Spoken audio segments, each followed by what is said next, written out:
Bienvenue dans la série Les experts hyper. Aujourd'hui, j'ai le plaisir d'interviewer Monique de Kermadec. Elle est psychologue clinicienne et psychanalyste. Elle est aussi spécialiste de la précocité et de la réussite. Elle a d'ailleurs reçu plus de 10 000 familles en bilan et en entretien. Et elle est aussi l'auteure de 9 ouvrages sur les surdoués, dont La femme surdouée dont on va parler aujourd'hui. Et n'oublie pas de t'abonner à la chaîne. Bonjour Monique de Kermadec et bienvenue dans cette 16e interview des experts hyper.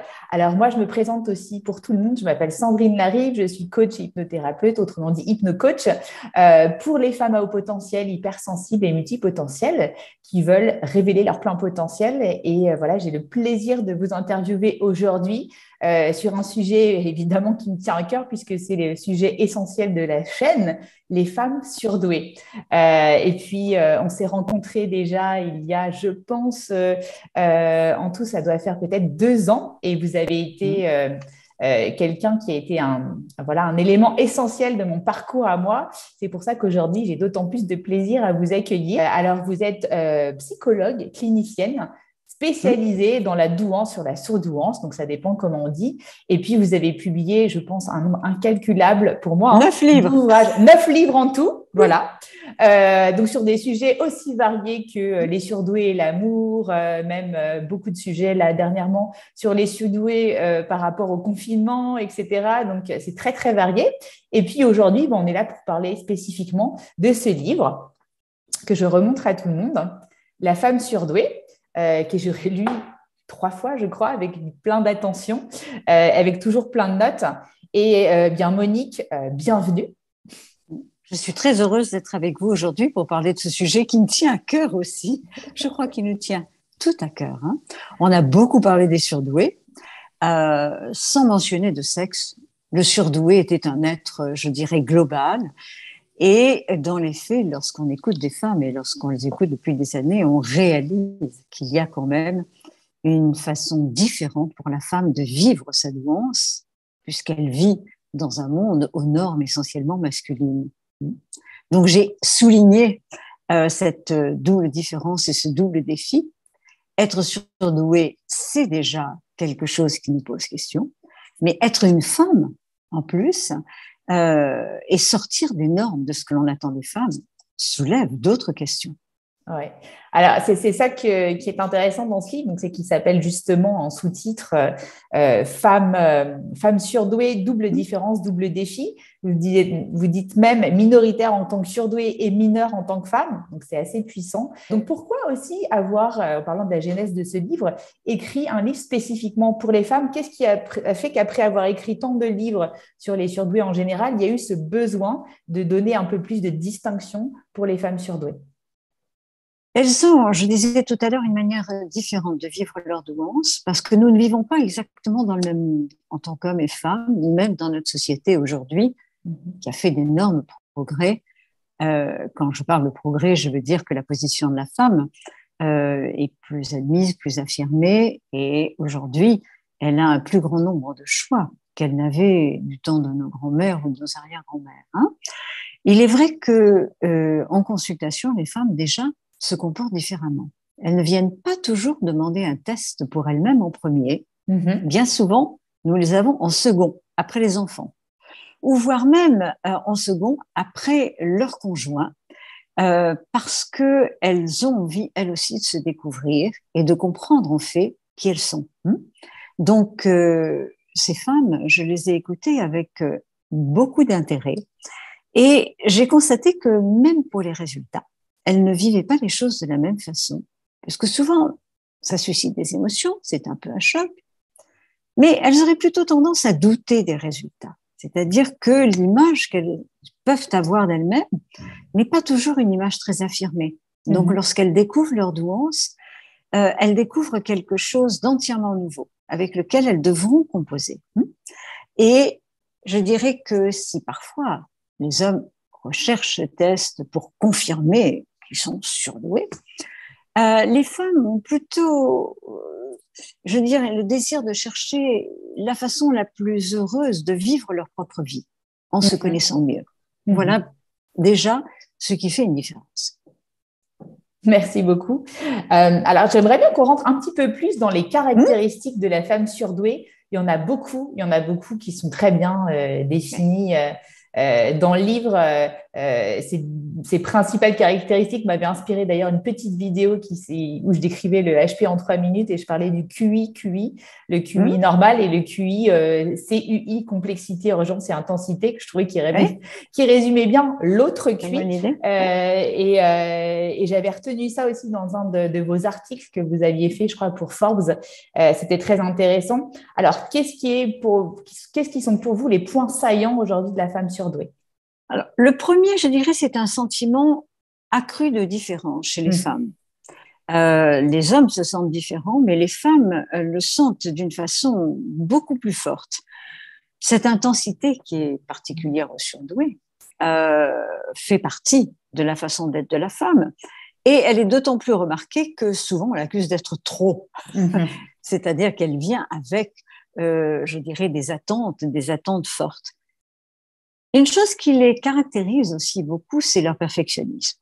On leur reproche, mais c'est vrai que ce perfectionnisme n'est pas uniquement une attente par rapport à l'autre, mais une attente par rapport à soi-même. Le désir de faire mieux, de faire de son mieux. Donc, parfois, je dirais que ça rend les autres inconfortables. Oui, ça vient un petit peu déboussoler l'autre dans ce qu'il est et un petit peu pousser les bornes. Moi, je sais qu'on me dit à chaque fois, mais tu es toujours dans un espèce d'esprit de croissance personnelle. Est-ce que tu sais qu'une évolution peut être aussi négative? Et dans mon cerveau, ça fait difficile. Alors, c'est intéressant parce que ce que vous soulignez existe, mais cohabite avec un certain syndrome de l'imposteur pour certaines femmes.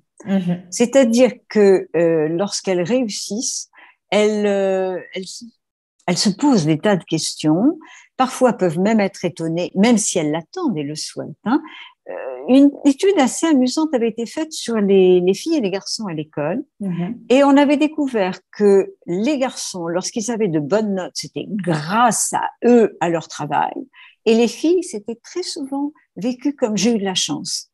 C'est-à-dire qu'il y a moins d'affirmation chez la femme de ses compétences, de ce qu'elle sait faire. Avec l'âge, je pense quand même que ça change, mais je parle de la femme plutôt jeune qui entre dans la vie active. Il y a une sensibilité exacerbée aussi. Je crois que oui, la sensibilité n'est pas la définition de la nuance, mais quand on décode, quand on voit, quand on sent, il est évident que tout ceci se fait avec une loupe chez les surdoués et chez la femme surdouée.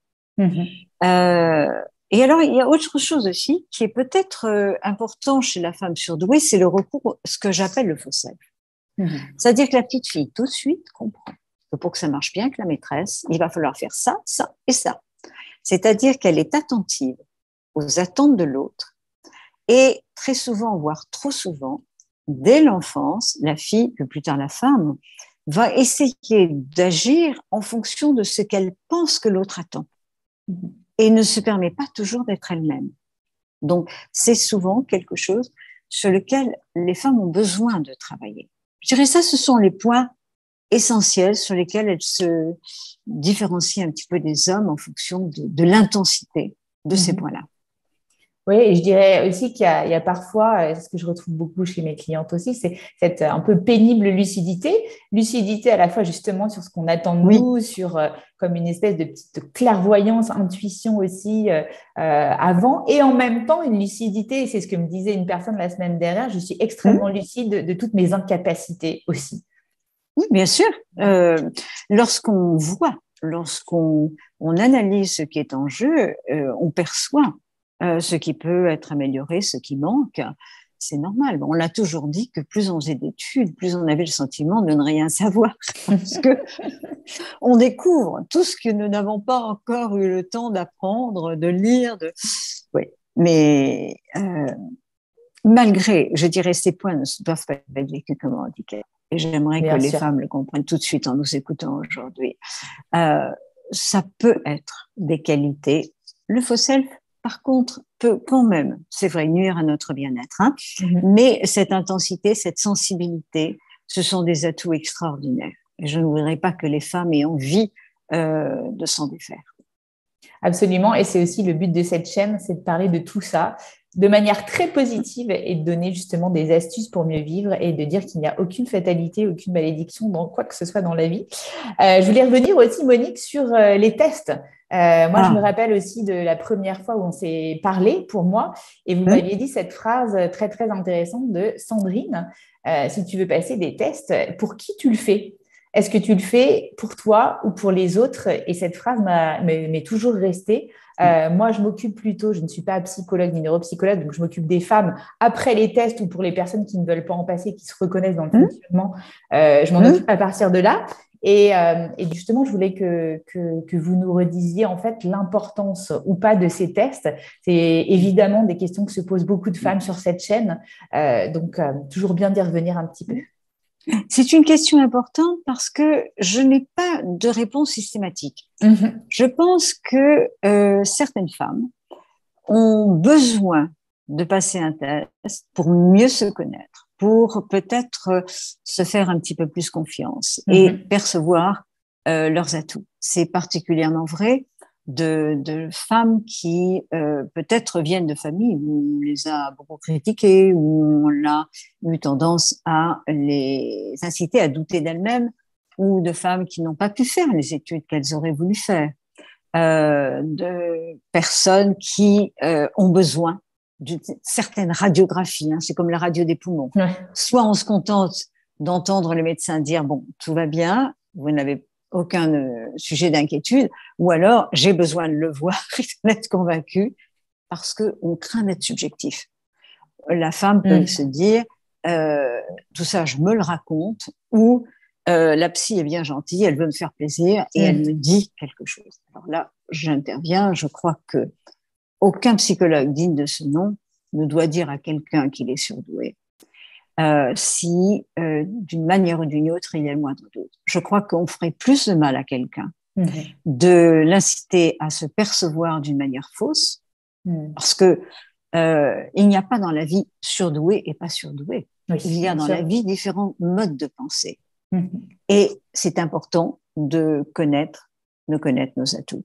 Alors, donc, certaines personnes vont avoir besoin de ce test, d'autres, grâce aux caractéristiques, à d'autres choses, vont rassembler les pièces du puzzle et n'auront pas nécessairement besoin de le passer. Parce que vous parliez du travail que vous faisiez, mais moi, je dirais l'essentiel de mon travail, c'est effectivement ce qui est après le test. Bien sûr. Qu'est-ce qu'on en fait? C'est ça. Qu'est-ce qu'on en fait? Est-ce que, comme tout à l'heure vous l'évoquiez, on a besoin de prouver à certaines personnes qu'on n'est pas aussi sotte qu'ils le pensent, ou que nous méritons nous aussi une certaine estime? Est-ce que nous sommes, je dirais, tellement dans le doute que nous devons absolument passer le test? Je repense toujours à cette femme qui était venue me voir et qui avait 129 de QI et qui me dit « alors je ne suis pas surdouée ». Je lui dis écoutez, vraiment un point, et par rapport à tout ce que vous me dites, comment pouvez-vous douter? On en a parlé longuement, et le lendemain matin à 7h30, j'avais un message d'elle sur mon téléphone me disant qu'il fallait absolument qu'elle me parle, et je découvre que son mari lui disant 129, ce n'est pas 130, hein, ne te leurre pas, tu n'es pas surdouée. Donc, il faut faire attention à ce que l'on dit de ces chiffres, et surtout, à quoi ces résultats vont-ils nous servir? Est-ce que nous allons maintenant oser utiliser nos atouts? Est-ce que nous allons, je dirais, nous faire plus confiance? C'est là l'essentiel. Et si on sent que effectivement on a besoin d'un soutien et d'une aide, il ne faut pas hésiter à se faire accompagner. Ce n'est pas une maladie, c'est pas parce qu'on est une femme surdouée qu'on a une pathologie. Mais on peut avoir besoin soit de conseils, soit d'encouragement, soit, je dirais, d'un petit changement sur le plan émotionnel et psychologique pour pouvoir assumer cette nouvelle représentation de nous. Voilà.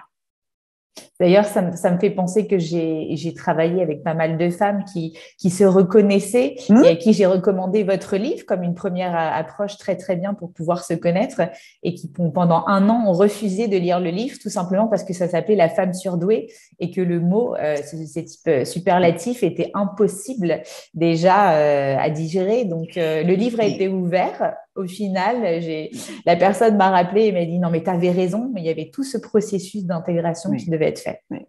Alors, ce mot, et vous faites bien de le souligner, je crois que ce mot pose problème, surdoué. Mais c'est quand même un mot utilisé de façon tout à fait, je dirais, scientifique et qui correspond à un mode de fonctionnement intellectuel. Il est vrai qu'en anglais, le mot gifted laisse penser à un talent. Chez nous, nous le réservons aux artistes. Donc, ce mot surdoué, et j'ai été souvent critiquée pour ça, laisse penser qu'il y a une supériorité. Et j'aimerais beaucoup rassurer les personnes qu'elles n'aient pas peur de ce terme-là. C'est un terme scientifique. Après, si on veut s'appeler par tous les noms d'oiseaux et si on veut s'appeler zèbre et si on veut s'appeler haut potentiel ou je ne sais, qu'on le fasse. L'important, c'est qu'on se connaisse et qu'on assume qui nous sommes. Mais je n'ai pas l'impression, lorsque je parle de surdoué, d'inciter qui que ce soit à se considérer supérieur à quelqu'un d'autre. Ouais, quand on dit c'est pas supérieur, c'est juste différent. Ça n'a rien à voir. Alors Monique, j'aimerais qu'on revienne aussi un petit peu plus en détail sur les différentes, on va dire, facettes de la vie d'une femme surdouée. On a déjà parlé tout à l'heure un petit peu de la petite fille, on peut en reparler aussi un peu plus profondément, l'adolescence, etc. Alors évidemment, c'est une moyenne, il y a autant de surdoués que de personnes que de surdoués, mais ça serait intéressant de parler de ça. Et il y a un autre point aussi qui m'intéresse, c'est aussi beaucoup de femmes qui vivent les choses de manière peut-être un peu plus tardive, une mise en couple plus tardive, une maternité plus tardive. Oui. Alors, il est vrai que pour la fille, ça commence très tôt, parce que tout va dépendre de la place qu'elle va trouver dans sa famille. Y a-t-il, je dirais, une place privilégiée réservée au fils de la famille, et la fille, on l'aime, mais je dirais qu'elle est un petit peu à l'arrière-plan dans les préoccupations, les projets des parents. Elle va devoir trouver sa place à l'école parce que, bien évidemment, elle va rapidement se sentir différente, comme tout petit précoce d'ailleurs, mais ses intérêts vont être différents. Au collège, la différence continue à s'accroître un petit peu parce que les intérêts, les préoccupations des adolescentes précoces ne sont pas toujours les mêmes que ceux de leurs camarades. Et donc, il faut se faire une place dans le groupe à l'adolescence, à un moment où le groupe devient important. Et ça peut être une phase qui n'est pas très confortable. On arrive au moment du choix d'études. Quel va être le poids des recommandations des autres et jusqu'où peut-on assumer ces choix, ce qui nous motive, ce qui nous plaît. Bien évidemment, pendant toutes ces études, et ça c'est quelque chose de français, je suis un petit peu à cheval sur les États-Unis et la France, et c'est vrai qu'en France, les études et les études supérieures, nous les considérons normales pour les filles, y compris des études d'ingénieurs, même s'il y a nettement moins de filles ingénieurs. Donc, pendant toutes leurs études, ces filles vont penser, aujourd'hui, la génération d'aujourd'hui va penser que dès l'entrée dans le travail, leur position sera équitable avec celle de leurs camarades garçons. Et elles découvrent très rapidement que les opportunités ne sont pas exactement les mêmes, que pendant longtemps, les salaires n'ont pas du tout été les mêmes. Donc, la toute jeune femme surdouée qui entre dans le monde du travail peut déjà sentir cette différence et la sentir de manière un petit peu douloureuse parce que elle a été une brillante élève, elle a réussi de brillants concours, elle ne voit pas pourquoi elle devrait être citoyenne de seconde classe. Bien évidemment, comme vous le soulignez, il y a quand même la question du couple. Il y en a qui se mettent en couple très jeunes et qui, je dirais, dès même la fin du lycée, alors que bon nombre de filles qui ont énormément investi leurs études sont restées focalisées sur les études. Et elles arrivent à la trentaine en étant peut-être encore célibataires, en ne sachant pas très bien si elles ont envie de se marier tout de suite ou avoir des enfants tout de suite. Donc là, à nouveau, elles vont être en décalage avec le stéréotype de ce qu'on attend de la femme. Alors, si le chemin est un peu chaotique, soulève de nombreuses questions, ce qui va être important, c'est comment l'entourage va réagir avec ces femmes. J'ai été frappée au cours des années de voir, par exemple, que les femmes qui ont eu des pères qui ont été des soutiens pour leurs filles, qui ont cru en leurs filles, ont été des femmes qui ont vécu beaucoup plus confortablement leur douance. aujourd'hui, le rôle des mères est devenu très important aussi. Des mères qui elles-mêmes travaillent, sont des professionnelles et donnent une nouvelle image à leur fille, une nouvelle image de la femme. Et puis on arrive au grand cap des 40 ans, 40, 45 ans. Alors on appelle ça généralement la crise des 45 ans dans la vie courante, mais c'est vrai que c'est le moment où la quête de sens devient particulièrement importante. Le nombre de femmes arrivées à cet âge qui ont de belles situations, qui vous disent il n'est pas question que je continue à travailler pour faire gagner plus d'argent. Si je dépense toute cette énergie, ça doit avoir du sens pour moi. Je dois avoir le sentiment que je contribue d'une manière ou d'une autre à la société dans laquelle je vis. J'en ai vu quitter des postes vraiment importants. C'était mon cas. Voilà. J'ai même vu des femmes quitter, je dirais, des professions, que ce soit dans le milieu médical ou avocates ou autres, qui un jour ont décidé que ça n'était pas vraiment leur voie et que leur passion était ailleurs et qu'elles devaient s'engager autrement. Oui, ce que j'ai repéré aussi, ce que j'ai repéré pour moi, c'est aussi la tension entre j'ai bien fait ce job pendant 10 ou 15 ans et en fait, j'ai tout pour continuer, j'ai tout pour être bien dans la vie et pourtant, il y a quelque chose qui ne va pas et ça commence à se faner à l'intérieur, il y a quelque chose qui manque profondément. Il y a quelque chose qui manque et qui ne permet plus d'être suffisamment satisfaite. Alors, qu'on rassure tout le monde quand même, toutes les deux, généralement, les femmes surdouées, même si elles connaissent cette crise existentielle, continuent quand même à s'occuper de leur famille et vont trouver les moyens de retomber professionnellement. Hein. Il ne faut pas croire que c'est le moment du grand naufrage. 50-60 ans est une période, moi, je trouve passionnante et qui est une période riche. Les enfants sont élevés, les enfants sont grands et la femme connaît une nouvelle liberté.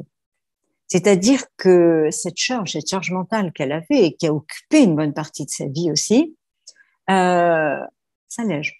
Elle a maintenant plus de temps pour elle. C'est un peu le contraire du syndrome du nid vide. Là, c'est plutôt bienvenu. Ça n'empêche pas d'aimer ses enfants, hein, bah oui. Surtout pas. Et ni d'être.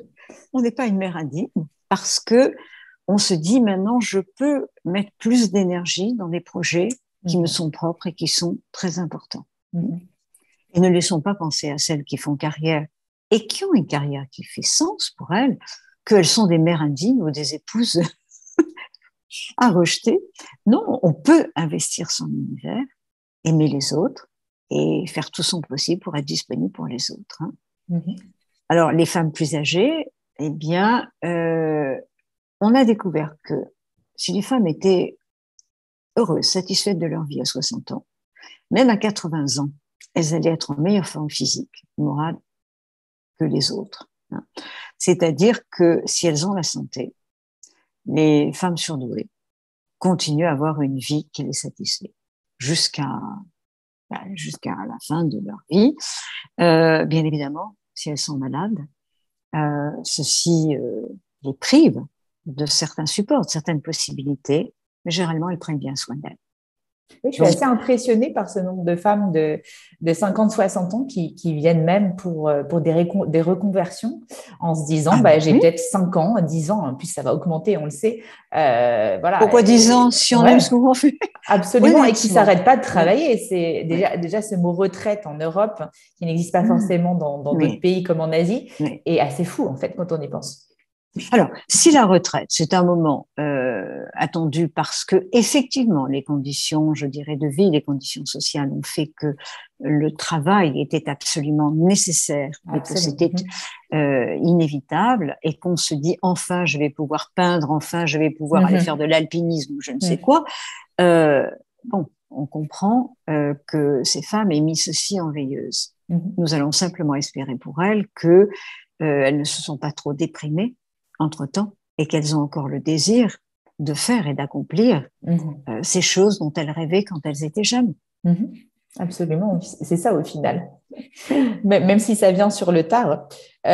Donc cette notion de sens, je pense que c'est important. Moi, je travaille beaucoup sur cette notion de mission de vie, avec plusieurs vies. Hein. Quand on est multipotentiel, on peut avoir plusieurs vies qui correspondent à une grande mission. Et ça, je remarque que ça devient vital. Alors, pour les personnes les plus précoces, à 30 ans, de plus en plus, à 40, à 50, il n'y a pas jamais trop tard pour éclore. Donc, Oui. le message est très positif. Alors, vous dites plusieurs vies et différentes missions, et je trouve ça très important, c'est qu'effectivement, souvent, les surdoués, hommes ou femmes, sont incompris par les autres, Mhm. sont vécus comme instables parce qu'ils ont besoin de nouveautés, ils ont besoin de s'engager dans des choses différentes, Mhm. que ce soit de manière successive ou que ce soit, je dirais, dans un même temps. Et ce n'est pas être, je dirais, hyperactif, incapable d'investir, c'est propre à leur façon d'être. Et j'aimerais que toutes les femmes surdouées se donnent cette permission. Absolument. Et Monique, je voulais revenir aussi sur les stéréotypes que peut rencontrer la femme surdouée dans la société et notamment du rapport à l'intelligence féminine. Beaucoup Oui, d'évolutions, mais encore oui. beaucoup de choses à Oh. faire. Ah oui, les stéréotypes vont encore bon train. Je ris encore d'être. Je me rendais quand mon livre est sorti, je me suis rendue à une réunion de femmes d'affaires qui s'étaient réunies uniquement entre femmes. Mais j'arrive quand même à cette réunion et je passe par une pièce où il y avait un homme qui parlait à une femme. Je ne connaissais personne. Je dis bonsoir. Et dans ce contexte féminin, investi dans les affaires, dans la politique, dans toutes sortes de choses, cet homme me dit, comme vous êtes bien coiffée, il faut féliciter votre coiffeur. C'était pas une coiffeuse, hein, il fallait féliciter mon coiffeur. Et je suis restée, je n'ai pas su quoi dire. Je suis restée tellement surprise.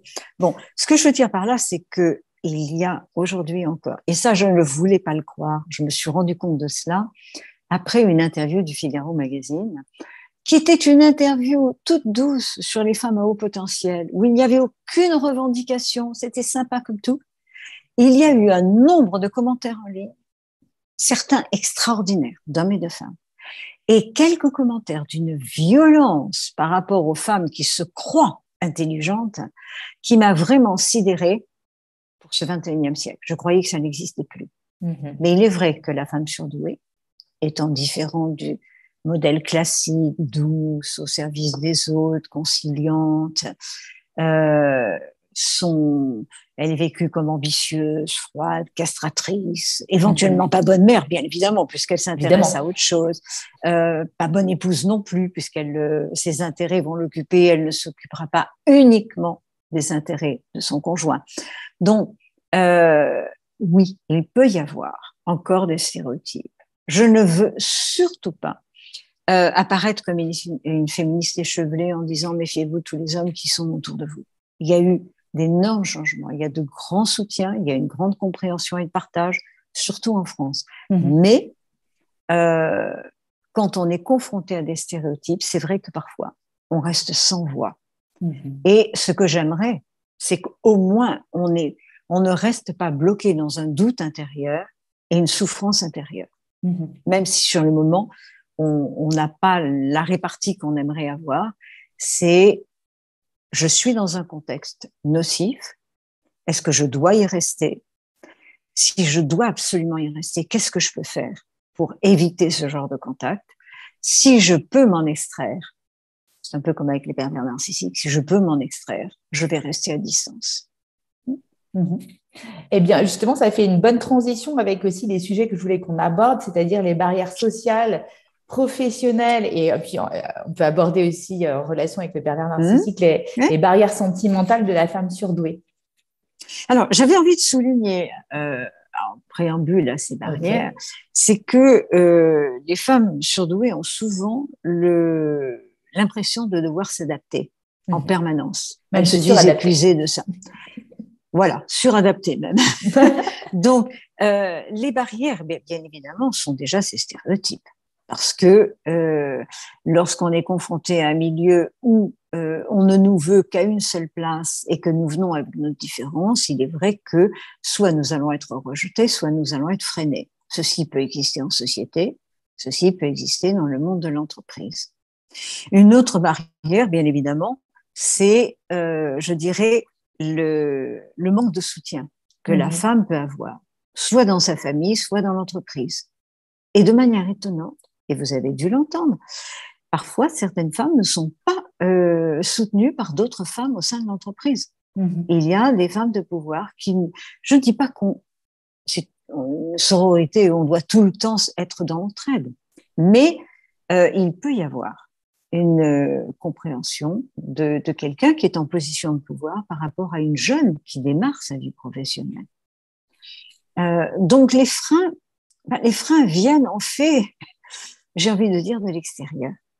Si l'extérieur est flexible, compréhensif, prêt à soutenir et ouvert, les choses vont bien se passer. Si l'extérieur est sur la défensive, si l'extérieur a du mal à vivre avec la différence, eh bien oui, je dirais les barrières risquent d'être multiples. C'est pour ça que j'insiste aussi beaucoup auprès de ces femmes sur oui, la nécessité de cette quête d'adapter en fait son environnement à sa sensibilité et pas l'inverse. Et ça, souvent au début, quand on est jeune, on a un peu du mal à comprendre cette notion et on se croit obligé d'eux. Et puis après, ça commence à se déformater, on désapprend, on réapprend. Oui, oui, tout à fait. Donc, j'aimerais que, je dirais, ces femmes qui se trouvent confrontées à ces difficultés, parce que il y a malgré tout des contextes culturels, il y a des contextes sociaux où les barrières sont plus fortes pour ces femmes. Je dirais, plus on est dans un contexte privilégié, plus on a de chances d'avoir pu faire des études, d'avoir pu s'éloigner un peu de la famille, d'avoir choisi son cercle d'amis, son cercle de relations professionnelles.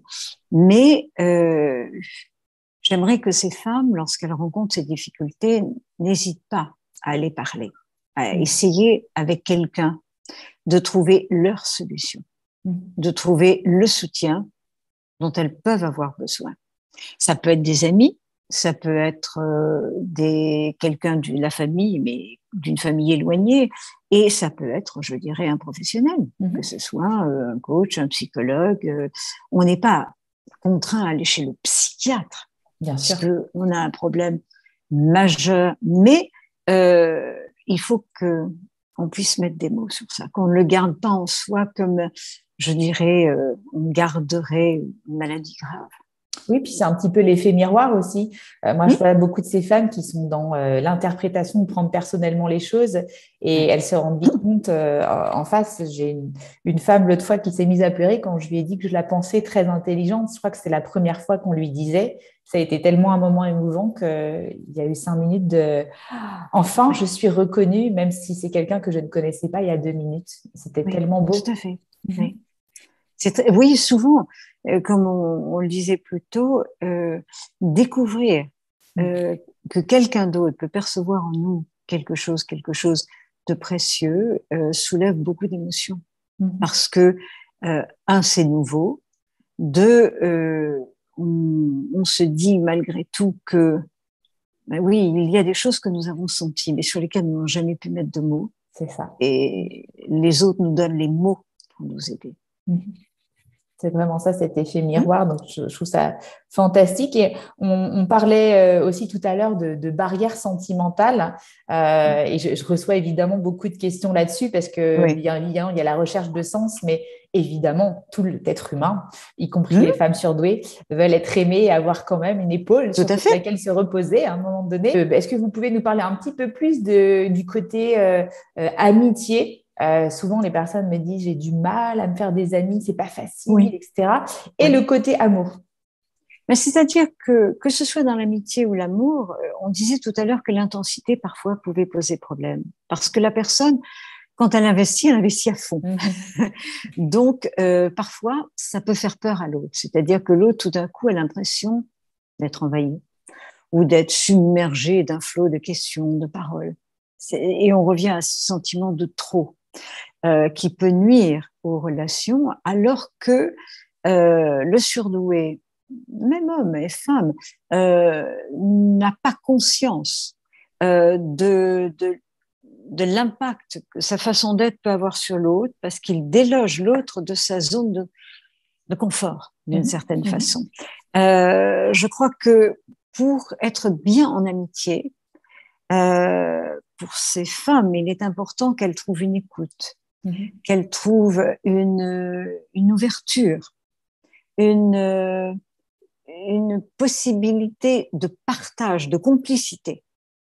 S'il n'y a pas cette possibilité de complicité en toute confiance, je crois que ce soit dans l'amitié ou dans l'amour, ça risque de ne pas marcher. J'ai été frappée par tout un nombre. J'ai écrit un livre sur Doué et l'amour parce que je trouvais très intéressant de voir comment les hommes et les femmes agissaient dans ce contexte. Je crois que les femmes ont souligné le plus souvent en voulant donner la qualité de la relation qu'elles avaient avec leur mari en disant mon mari est mon meilleur ami.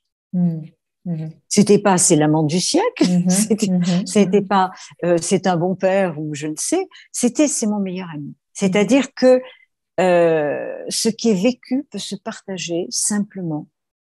Et ça permet un aller-retour entre les deux parce que ces femmes, elles ne veulent pas simplement être écoutées, elles ont aussi elles à offrir quelque chose à l'autre.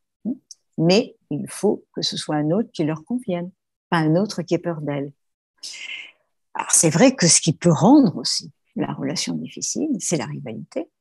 Elle existe avec les amis, et je pense que nous sommes nombreux à avoir découvert que un bon nombre de copains de nos études, avec qui on était totalement complices, s'éloignent dans la vie lorsque chacun s'engage dans une profession et réussit plus ou moins bien. La rivalité qu'on n'a jamais même pu imaginer peut tout d'un coup apparaître.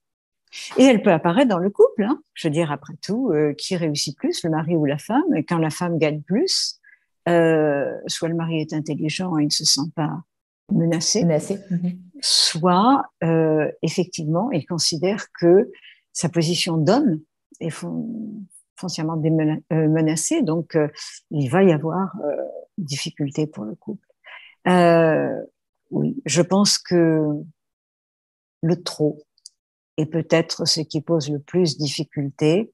Après, c'est la qualité de l'échange qui, oui ou non, est trouvée dans la relation, qui peut être source de satisfaction ou source de difficulté.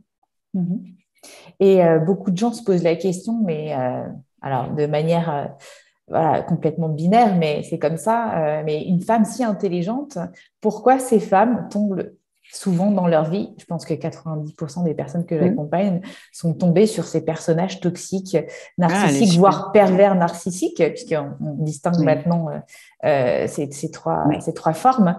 Comment ça se fait? Nous avons vu tout à l'heure que ces femmes ont souvent tendance à douter d'elles-mêmes. Quand nous doutons de nous et que nous rencontrons quelqu'un qui nous met sur un piédestal, il est évident que il va y avoir petit à petit un lien qui va se créer parce qu'enfin nous avons quelqu'un de positif. Par contre, ce qu'elles ne réalisent pas, c'est que parfois, dès le début, la relation est trop de l'autre côté. C'est une manipulation, puisqu'arrivé à un certain moment, il y a un revirement total et la personne est de plus en plus critiquée jusqu'au point de sombrer dans une dépression profonde et une dépendance, parce qu'elle a toujours espoir de retrouver les louanges du début de la relation. Évidemment. Voilà. Donc, ce qui peut rendre la femme surdouée particulièrement vulnérable, ça peut être cette vulnérabilité qu'elle a en elle, ces doutes qu'elle peut avoir sur elle-même. Et si nous ne sommes pas dépendants de la flatterie de quelqu'un, nous apprécions un compliment justifié, mais pas dépendants de trop de compliments, nous n'allons jamais avoir une relation toxique avec ces gens-là parce qu'ils ne vont pas nous prendre le piège. Absolument. Oui, c'est à partir du moment où ce n'est pas de l'amour conditionnel, puisque c'est ça. Ça peut et c'est très dur. marcher. C'est très dur d'en sortir. Je crois que les personnes qui le vivent, et moi je l'entends dans mon cabinet, ça peut durer très longtemps. La descente aux enfers peut durer 2-3 ans. Et l'emprise perdure encore après la relation. Oui, surtout si l'autre ne veut pas laisser partir la victime et continue à se rappeler à la victime par des messages ou des visites improvisées. Et là, c'est super important d'être accompagné. Là, il n'y a pas de doute. Tout à fait. Et ça ne dépend pas uniquement de notre QI, de notre intelligence. Voilà. Parce qu'on peut comprendre intellectuellement, mais le lien est affectif, il est émotionnel. Donc, une fois que la personne en consultation a compris, il ne peut rien se passer. Ce qu'il va falloir faire, c'est de comprendre aussi émotionnellement et de se dire qu'on mérite autre chose et qu'on n'a pas à se faire piétiner. Absolument. Et une question qui est revenue l'autre fois par rapport à l'influence, par exemple, de la douance sur l'homosexualité ou l'hétérosexualité et inversement, en fait, est-ce qu'il y a des corrélations ou pas du tout? Alors, je dirais que c'est rajouter une troisième différence. Tout à l'heure, vous disiez parce que triple ou quadruple différence. N'importe quelle personne, et je le vois parmi les hommes et les femmes homosexuels que je reçois, notre société est plus ouverte, plus compréhensive, mais je crois que notre société a encore beaucoup de choses à apprendre sur le fait que l'homosexualité n'est pas juste un choix, une fantaisie, quelque chose en réponse, en révolte au mode de vie des parents, quoi que ce soit. C'est être soi, mais dans une société qui a aussi du mal à accepter la différence. Donc, on est femme, on est surdoué, on est homosexuel, eh bien, on peut avoir le sentiment que la tâche est assez lourde pour arriver à trouver très confortablement sa place. Les statistiques, moi, j'imagine qu'il y en a à peu près autant que dans la société, le pourcentage est le même que de femmes au potentiel que dans la société, je dirais, globale. Il n'y a pas de statistiques là-dessus. Je n'ai jamais vu de statistiques. Je pense qu'elles seraient difficiles à faire parce que il faudrait avoir un échantillonnage représentatif de femmes surdouées homosexuelles et qu'on puisse arriver à des conclusions sur ça. Pour finir aussi, j'aimerais bien qu'on parle des voies d'épanouissement de la femme surdouée pour donner des beaux messages positifs à toutes ces femmes sur quelles sont 2-3 grandes choses majeures sur lesquelles elles doivent absolument travailler, alors travailler entre guillemets, pour trouver des voies d'épanouissement. Alors, je dirais la règle d'or, c'est de se connaître. Et si nous ne nous connaissons pas, d'apprendre à nous connaître. Et de ne pas hésiter éventuellement d'aller parler avec quelqu'un pour, je dirais, chercher à se connaître. Il y a une certaine inhibition qui fait qu'on n'ose pas aller vers quelqu'un d'autre pour parler de soi parce qu'on craint de paraître autocentré, narcissique ou quoi que ce soit. Mais se demander qui nous sommes, quels sont en fait nos atouts, quels sont nos goûts, quels sont nos besoins, est fondamental pour mener une vie réussie. Il faut bien évidemment consolider la confiance en soi.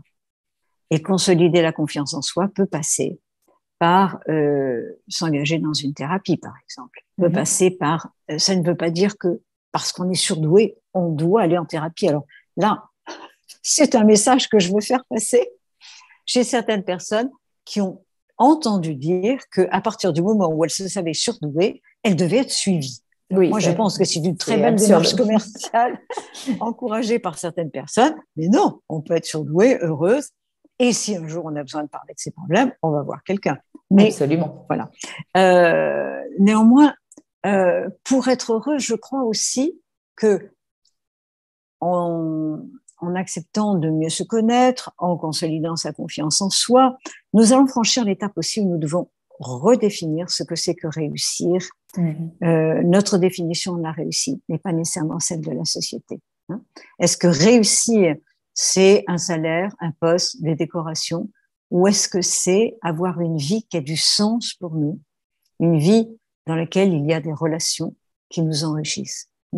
Donc, redéfinir ce qu'est la réussite et bien évidemment ne jamais cesser de se poser des questions pour trouver les réponses qui sont essentielles pour nous. Alors, il y en a plein d'autres, bien sûr, mais c'est fondamental comme départ. D'accord. Est-ce qu'il y a d'autres pistes? Alors, je sais aussi que la lecture, lire. Ah oui, alors là, on va se réinventer, à s'autoriser aussi à faire tout un nombre de choses. Mhm. Ce n'est pas parce qu'on a 50 ans qu'on ne peut pas se mettre au piano, si on n'a jamais Mhm. rêvé de ça.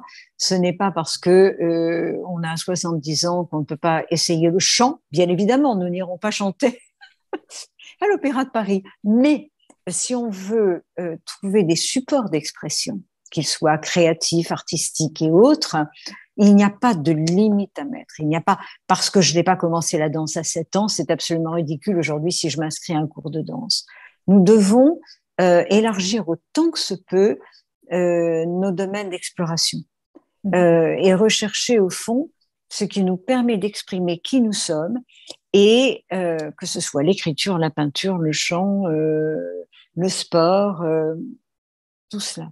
Ouais, c'est Moi, j'ai vraiment se pensé, oui. reconnecter aussi à cet enfant, voilà, qui lui était un peu entre guillemets innocent et qui n'avait pas toutes ces couches de contraintes et ce plafond. Voilà, à qui on a dit non, non, non, non, Voilà, non, c'est ça. s'autoriser, Mhm. s'autoriser à explorer les choses. Et le confinement a été extraordinaire pour ça. Mhm. Mhm. Le grand nombre de surdoués ont profité de cette période pour renouer avec des occupations qu'ils avaient très jeunes, que ce soit jouer du piano, peindre, bricoler ou je ne sais, et ont cherché à garder du temps parce qu'ils se sont rendus compte que ça les rendait profondément heureux. Mhm. Bien, je vous remercie beaucoup, Monique. C'était vraiment une très belle interview et j'étais ravie de vous parler cet Merci. après-midi. J'espère que vous aurez de nombreux échos de femmes qui vont venir vous voir et accepter de se poser des questions sur elles-mêmes sans craindre de paraître abominablement narcissique. Simplement, les Exactement. femmes surdouées ont beaucoup à contribuer dans le monde aujourd'hui et j'aimerais qu'elles s'autorisent à le faire. Merci beaucoup pour ce beau message et je vous souhaite une superbe après-midi. À Vous bientôt. aussi. Vous Au aussi, au revoir. revoir. Alors, si tu as aimé cette interview, n'hésite pas à mettre des commentaires ou des questions sous la vidéo. Et n'hésite pas à t'abonner à la chaîne et utilise la cloche de notification pour recevoir régulièrement tes vidéos d'experts. Bye bye, héroïne!